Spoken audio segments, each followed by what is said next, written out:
एक बात बहुत आपने काफ़ी बार सुना होगा कि जो बड़ा बेटा होता है उसके ऊपर जिम्मेदारियों का बहुत ज़्यादा बोझ होता है। वही जिम्मेदारियां शादी के बाद उसकी बीवी भी निभाती है, और निभाते निभाते एक टाइम ऐसा आता है कि उसके पास कुछ भी नहीं बचता है।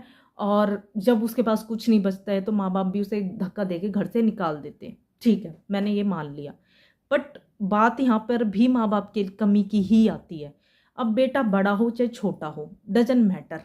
बात यह है कि जिस पेरेंट्स के एक से ज़्यादा बेटे हैं वहाँ फ़र्क होगा ही। अब वो करने वाला बड़ा भी हो सकता है और छोटा भी हो सकता है। जिसने जिम्मेदारी पहले से निभाई है तो डेफिनेटली उसकी बीवी भी निभाएगी। हाँ, ये मैं मान सकती हूँ कि 80% शुरू से होता आ रहा है कि जो बड़ा बेटा होता है उसके ऊपर ज़्यादा जिम्मेदारियाँ होती है।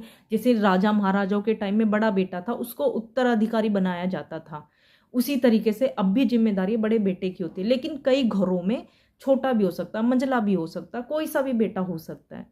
पर हाँ, ये सच है कि जिसके ऊपर एक जिम्मेदारी थोप दी जाती है, फिर वो घर का खर्चा भी उठाएगा, वो कर्जा भी उठाएगा, और जब हक की बारी आएगी तो जी चारों को बराबर मिलेगा, तीनों को बराबर मिलेगा जी, दोनों को बराबर मिलेगा। जिम्मेदारियां उठाते उठाते, कर्जा उठाते उठाते, खर्चा करते करते जिस बेटे उसके पास उस बेटे के पास कुछ बचा ही नहीं है। लेकिन जिसने कुछ नहीं किया, खर्चा 1 रुपया नहीं करा, वो जोड़ता रहा जोड़ता रहा जोड़ता रहा, उसे हक भी बराबर मिल गया है, तो अमीर होगा ही ना। लेकिन जिसने खर्चे, जिम्मेदारी सब कुछ उठाया, उसके पास उसकी बीवी बच्चों के लिए कुछ नहीं बचा है। तो आप क्या उम्मीद करते हो ऐसे बहू बेटे से? फिर भी आपके चरणों में पड़े रहे हैं। शायद कुछ करते भी हैं, कुछ बेटे ऐसा करते भी हैं, कुछ शायद एक टाइम पे उन्हें समझ आ जाती है, यार मेरी बीवी करती करती बीमार हो गई है, मैं इसकी चिंता में मैं आधा बीमार हो गया हूँ, मेरे बच्चे, जो मेरी बीवी इतना गुस्सा करती है वो सब मेरे बच्चों पर निकलता है।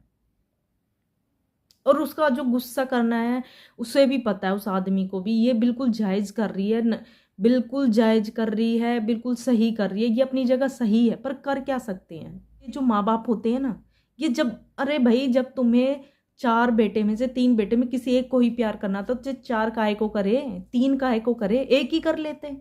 और जब 4 3 2 कर ही लिए तो बराबर रखो ना, कर्जे में भी, खर्चे में भी, जिम्मेदारियों में भी बराबर रखो। बस आपको समझाना था, समझना है तो समझो, नहीं तो भुगतते रहो।